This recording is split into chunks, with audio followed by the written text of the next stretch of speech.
Capable of giving rise to a microspore tetrad. जो sporogenous tissue के जो cell होते हैं, ईच सेल, उसका हर एक सेल कैपेबल होता है कि वो एक माइक्रोस्पोर टेट्राड बना सके।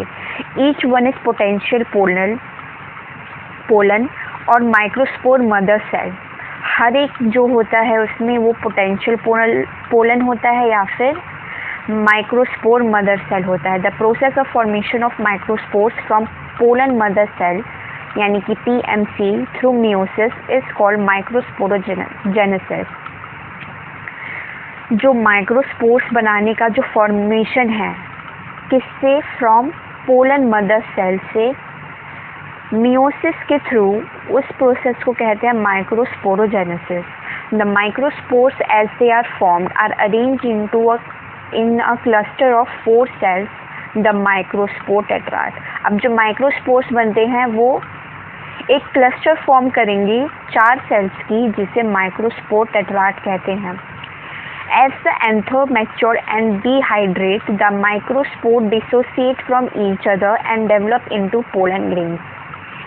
अब जैसे ही हमारा एंथर मैच्योर होगा और डिहाइड्रेट होगा, the microspore dissociates from each other and develops into pollen grain. जो माइक्रोस्पोर्स होंगे वो डिसोसिएट कर जाएंगे एक दूसरे से और वो एक पोलन ग्रेन में डेवलप हो जाएंगे। Inside each microsporangium several thousand microspore or pollen grains are formed that are released with the dehiscence of anther। हर एक माइक्रोस्पोरेंजियम के अंदर बहुत सारे माइक्रोस्पोर्स या जिसे हम कह सकते हैं पोलन ग्रेन्स फॉर्म होते हैं, जो कि एंथर के डेहिसेंस के टाइम पे रिलीज हो जाते हैं। डेहिसेंस ऑफ एंथर मतलब जब उसे फीमेल फ्लावर पे जाना होता है तो पोलन एजेंट्स के थ्रू डेहिसेंस करेंगे ना।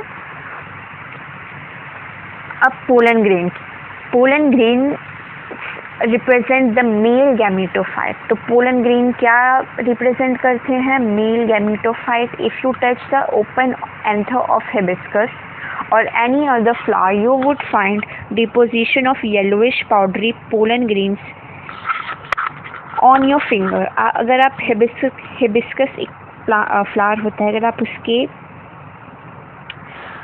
If you touch the open anther, अगर आप उसके एंथर को टच करोगे तो आपकी फिंगर पे येलो पाउडरी सब्सटेंस आएगा, वो उसका पोलन ग्रेन होता है। Sprinkle these grains on a drop of water taken on a glass slide. अगर आप इसको एक ग्लास स्लाइड लो, उस पर पानी डालो और उस पर उस पोलन ग्रेन को डालो तो आप ऑब्जर्व करोगे और उसको माइक्रोस्कोप के अंदर ऑब्जर्व करो। You will be really amazed at a variety of architecture, size, shape, color, design seen on the pollen grain from different species। Okay? यहाँ पे कुछ पोलन ग्रेन्स को scanning electron माइक्रोग्राफ्स of few pollen grains, ये कुछ pollen grains हैं हमारे जिसको microscope में दिखाया गया है। ठीक है। Pollen grains are generally spherical, measuring about 25 to 50 micrometer in diameter। Pollen grains generally spherical shape में होते हैं और उनका जो लेंथ उसकी मेजरिंग कह लो वो 25 to 50 माइक्रोमीटर्स होती है in diameter. This is important. It has a proximate 2 layer wall. Pollen grain में कितने लेयर होंगे, 2 होंगे। जो हार्ड आउटर लेयर होता है उसे एग्जाइम कहते हैं, जो कि स्पोरोपोलेनिन से बना हुआ होता है, जो कि one of the most resistant organic metal है अभी तक का। जो स्पोरोपोलेनिन है वो अभी तक का सबसे मोस्ट रेजिस्टेंट ऑर्गेनिक मेटल है। It can withstand high temperature and strong acids and alkali. Sporopollenin को इसको कोई भी ख़त्म नहीं कर सकता है। आप उसको हाई टेम्परेचर में डाल दो, उसके ऊपर स्ट्रॉन्ग एसिड डाल दो या एल्कली डाल दो, कुछ भी डाल दो, स्पोरोपोलेनिन को कोई भी नहीं मार सकता। No enzyme that degrade sporopollenin, इसको कोई एंजाइम भी डिग्रेड नहीं कर सकता है। Pollen grains exine has prominent aperture called germ pores.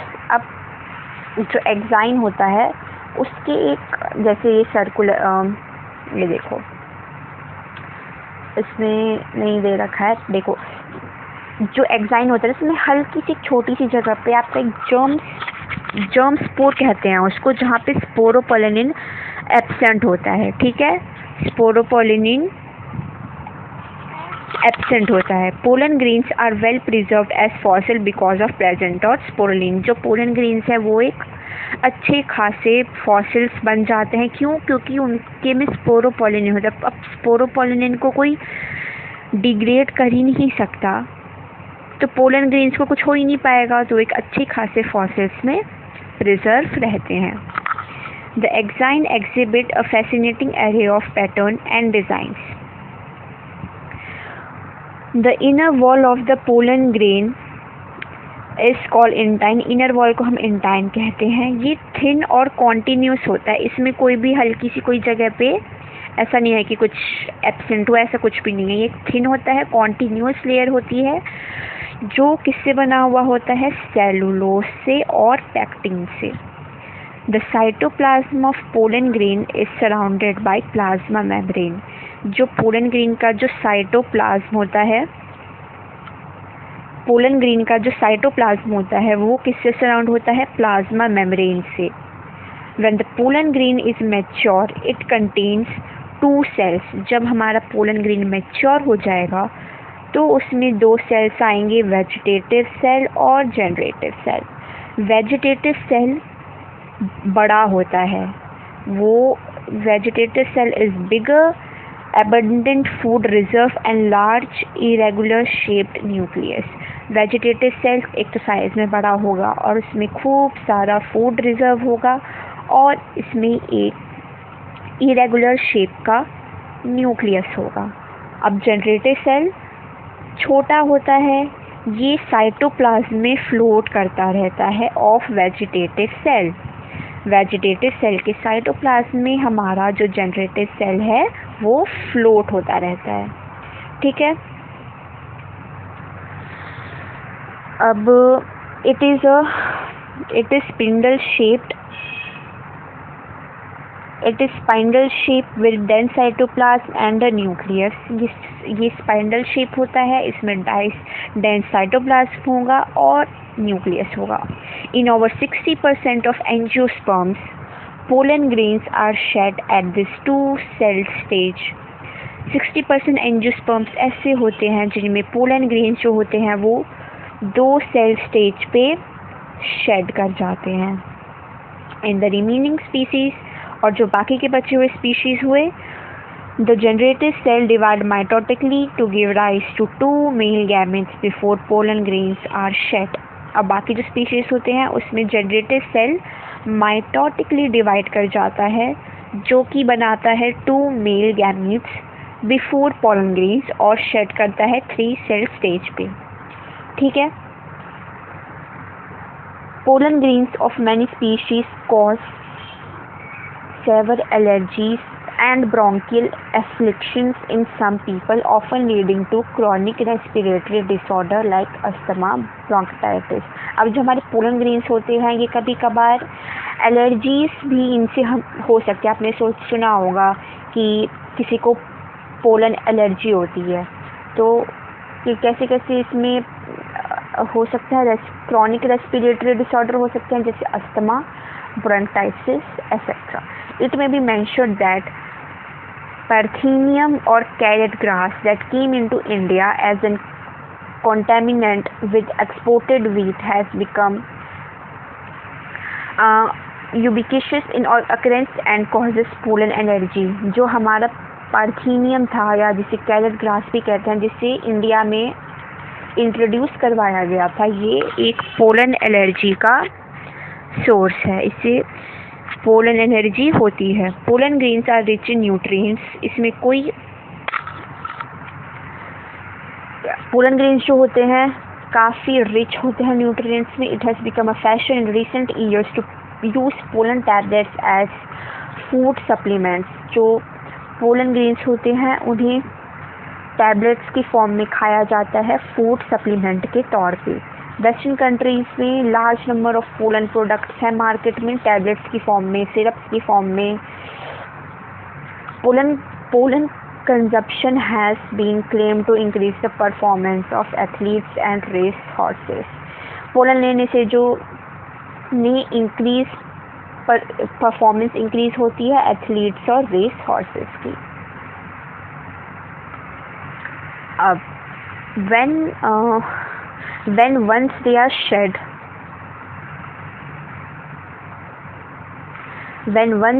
shed, pollen grains have to land on the stigma before they lose viability if they have to bring about fertilization। अब जैसे ही हमारा pollen grain shade कर जाएगा उसे stigma पे land करना होगा इससे पहले कि वो अपनी फर्टिलाइजेशन की जो विएबिलिटी है उसे खो दे। How long do you think the pollen grains retain viability? The period for which pollen grains remain viable is highly variable and to some extent depend on the prevailing temperature and humidity। Pollen grain की जो viability है वो depend करती है temperature और humidity पे। In some cereals such as rice and wheat pollen grain lose viability within 30 minutes. अब हमारे राइस और वीट में तो सिर्फ और सिर्फ 30 मिनट्स में ही लूज कर जाती है। And in some members of Rosier, Leguminosae and Solanaceae, they remain viability for months। और इन चीज़ों में बहुत महीनों तक विएबिलिटी बनी रहती है। You may have heard of storing semen sperm of many animals including humans for artificial insemination। Humans के जो sperms है और semen है उन्हें स्टोर करके रखा जाता है जिससे हम यूज़ कर सकते हैं आर्टिफिशियल इंसेमिनेशन में। It is possible to store pollen grains of large number of species for years in liquid nitrogen. Pollen grains को स्टोर करना पॉसिबल है काफ़ी सालों तक लिक्विड नाइट्रोजन में -196 डिग्री सेल्सियस पे। ये वैल्यू इम्पॉर्टेंट है। सच stored pollen can be used as pollen banks similar to seed banks in crop breeding programs। ये पोलन ग्रेन्स कहाँ स्टोर किए जाते हैं? उन्हें कहते हैं पोलन बैंक्स, जो कि सीड बैंक्स जैसे सिमिलर सीड बैंक्स होते हैं जहाँ पे सीड्स को स्टोर किया जाता है, वैसे ही पोलन बैंक्स होते हैं जहाँ पे पोलन को स्टोर किया जाता है।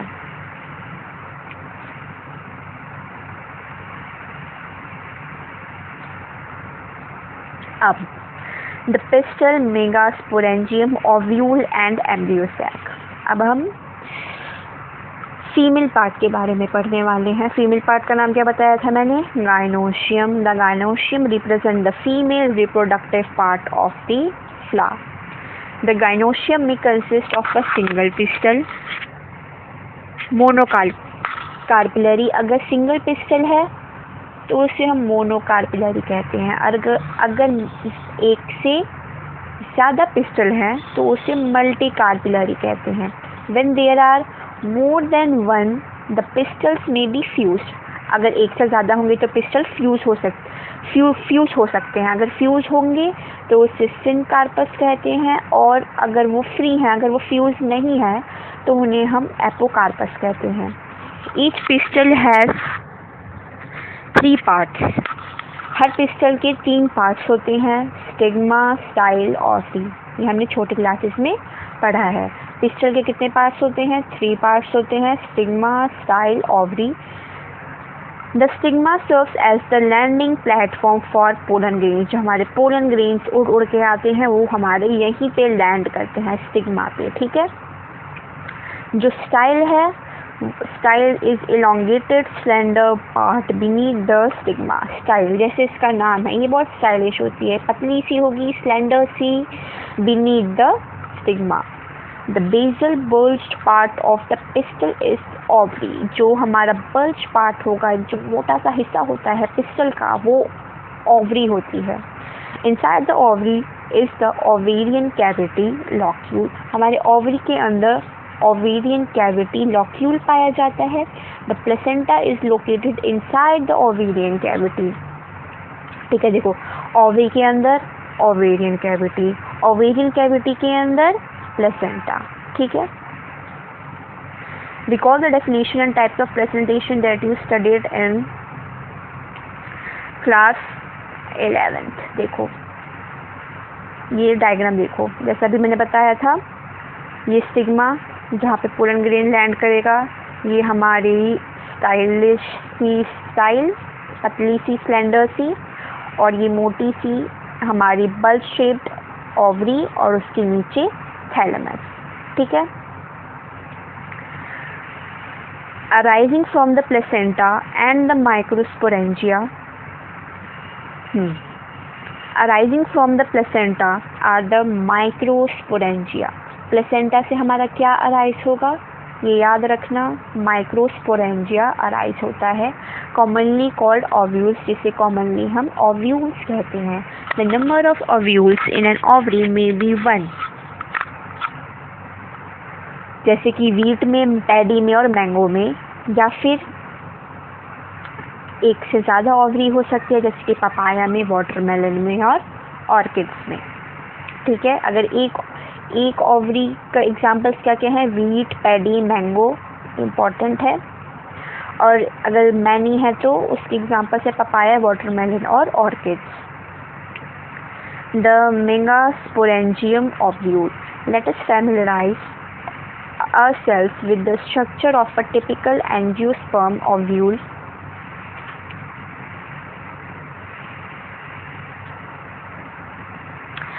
Let us familiarize ourselves with the structure of typical angiosperm ovule. The ovule is a small structure attached to the placenta by the means of stalk called funicle. ये देखो, अब हम ये जो डायग्राम है, ये लास्ट वाली, ये हम इसके बारे में अभी इस पैराग्राफ में पढ़ने वाले हैं। ठीक है, पहले पैराग्राफ पढ़ लेते हैं, फिर इस डायग्राम के थ्रू समझ लेंगे। The ovule is a small structure attach to the placenta. Ovule किससे अटैच होता है, small structure to the placenta by a means of stalk called funicle. The body of the ovule fuses with funicle in the region hilum। Ovule किसके साथ fuse करेगा, ovule fuse करता है funicle के साथ, कहाँ पे, हाइलम रीजन में। Thus hilum represent the junction between ovule and funicle. इसीलिए हाइलम क्या रिप्रेजेंट करता है, junction between ovule and funicle. Each ovule has 1 or 2 protective envelopes called integuments। हर एक ओव्यूल में 1 या 2 एनवलप होंगे, प्रोटेक्टिव एनवलप होंगे, जिसे हम इंटीग्यूमेंट्स कहते हैं। Integuments encircle the nucleus except at the tip where a small opening called the micropyle is organised. Integuments जो होते हैं वो एनसर्कल के करते हैं किसे, न्यूक्लियस को। ये न्यूक्लियस को घेरेंगे, कौन घेरेगा, इंटीग्यूमेंट्स। बस वहाँ पे एक छोटी सी जगह पे ओपनिंग ये खुली रहने देंगे, जिसे कहते हैं micropyle. Opposite the micropyle end के एकदम अपोजिट हमारा चेल्जा होता है, जो कि basal part of the ovule को रिप्रेजेंट करेगा। ठीक है, enclosed within the integuments is a mass of cells called nucleus। enclosed within the integuments के अंदर हमारी मास ऑफ सेल्स होंगे, जिन्हें हम कहते हैं न्यूक्लियस। किसके एनक्लोज होंगे, ये इंटीग्यूमेंट्स के अंदर। Cells of the nucleus have abundant reserve food materials. जो न्यूक्लियस का जो सेल्स होगा, वहाँ पे अबंडेंट, काफ़ी भारी मात्रा में रिजर्व फूड्स मटेरियल होंगे। Located in the nucleus is the embryo sac. Located in the nucleus in the embryo sac. Nucleus के अंदर हमारा एम्ब्रियो सैक होगा, जिसे फीमेल गैमेटोफाइट भी कह सकते हैं। An ovule generally has a single embryo sac formed from a megaspore। An ovule generally has a single embryo sac formed from a megaspore. Ovule में जनरली सिंगल एम्ब्रियो सैक होता है जो form होता है मेगास्पोर से। ठीक है, अब ये डायग्राम एक बार देख लेते हैं। ये देखो, ये अपोजिट एंड बताया था माइक्रोपाइल का, जिसे चेलेजल एंड कहते हैं। सबसे अंदर होता है हमारा एम्ब्रियो सैक, किसके अंदर होता है? न्यूक्लियस के अंदर। अभी बताया था ना, न्यूक्लियस के अंदर एम्ब्रियो सैक होगा। न्यूक्लियस ये रहा हमारा। उसे कवर करते हैं हमारे इनर इंट्यूगमेंट्स, उसे कवर करते हैं आउटर इंट्यूगमेंट्स। ये है हमारा माइक्रोपाइलर पोल, नहीं ये है माइक्रोपाइलर पोल, ये है माइक्रोपाइल, और ये है हमारा फनिकल, और ये है हमारा हाइलम। ठीक है, microsporogenesis, the formation of megaspores from the megaspore mother cell is called megasporogenesis. Megaspores का फॉर्मेशन किससे? मेगास्पोर मदर सेल से, उसको कहते हैं megasporogenesis. Ovules generally differentiate a single megaspore mother cell MMC in the micropylar region of the nucleus. It is a large cell containing dense cytoplasm and a prominent nucleus. The MMC undergo meiotic division. What is the importance of MMC during meiosis? Meiosis result in production of 4 megaspores. देखो, यहाँ तक समझ आ गया था कि process को क्या कहते हैं? Megasporogenesis. Ovules generally differentiate a single megaspore mother cell. Ovules generally differentiate करते हैं हमारे एमएमसी को, कहाँ पे? माइक्रोपाइलर रीजन में। ठीक है, micropylar reason of the nucleus में।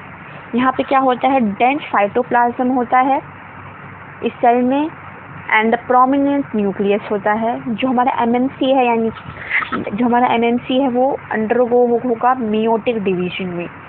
Meiosis result in the production of 4 megaspores. तो इस मियोसिस से 4 मेगास्पोर्स बनते हैं। ठीक है, अब female gametophyte in a majority of flowering plants,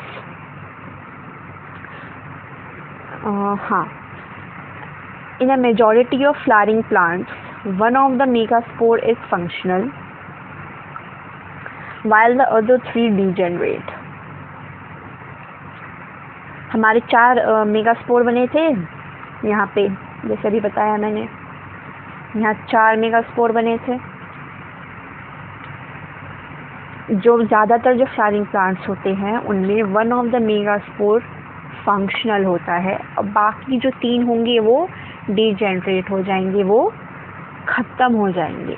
only the functional megaspore, जो हमारा एक जो मेगास्पोर बचेगा जिसे हमने फंक्शनल मेगास्पोर बोला है, वो डेवलप करेगा फीमेल गैमेटोफाइट में, जिसे एम्ब्रियो सैक कहते हैं। This method of embryo sac formation from a single megaspore is termed as monosporic development.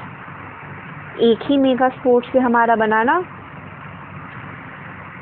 This method of embryo sac formation, एक ही सिंगल मेगास्पोर से बनाना हमारा एम्ब्रियो सैक, तो इसे हम क्या बोलते हैं? मोनोस्पोरिक। एक से बना है यानी मोनोस्पोरिक डेवलपमेंट, और बाकी जो 3 थे हमारे डीजेनरेट हो जाएंगे। ठीक है, आगे let us study about the formation of embryo sac in detail.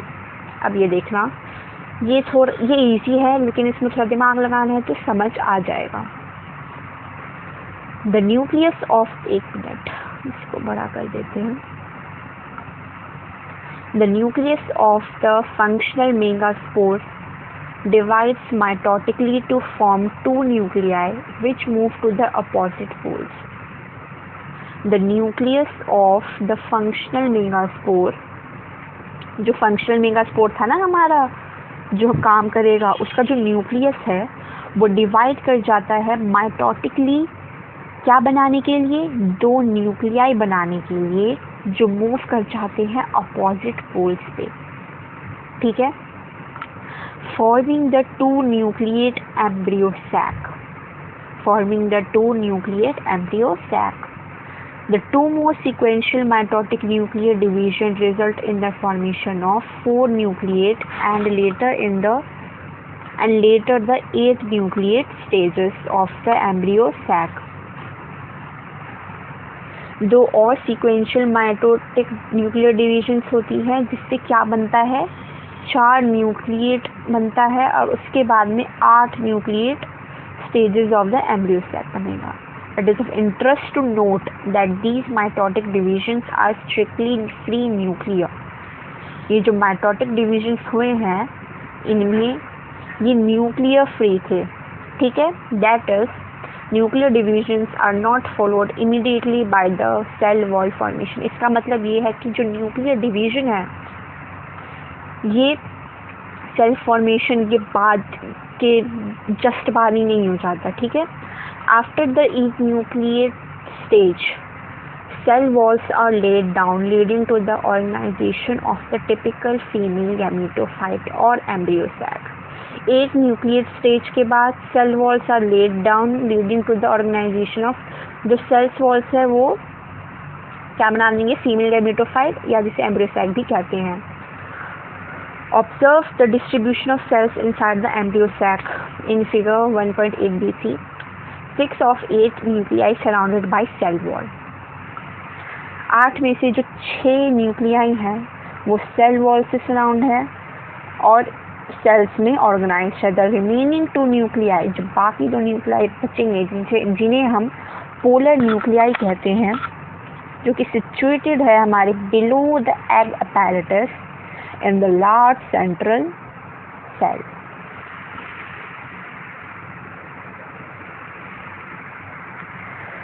There is characteristic distribution on the cells within the embryo sac.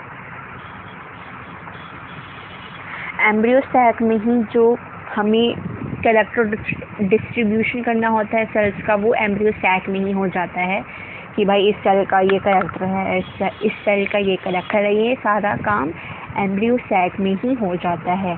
3 cells are grouped together at the micropylar end and constitute the egg apparatus. जो हमारा 3 cell, जो तीन sales हैं वो साथ में grouping कर लेंगे माइक्रोपाइलर एंड पे और वो क्या बनाएंगे, egg apparatus. The egg apparatus in turn consists of 2 synergids and 1 egg cell. फिर egg apparatus में क्या बनेगा, फिर egg apparatus में क्या बना लेंगे, वो 2 synergids बना लेंगे और 1 egg cell बना लेंगे. जो 3 सेल्स की ग्रुपिंग की थी ना, उन 3 सेल्स में से 2 सेल्स synergid बन जाएंगे और 1 सेल egg cell बन जाएगा. अब synergids का काम क्या है? The synergids have special cellular thickness at the micropylar tip called filiform apparatus, which play an important role in the guiding of pollen tubes into the synergids. इनका काम क्या है?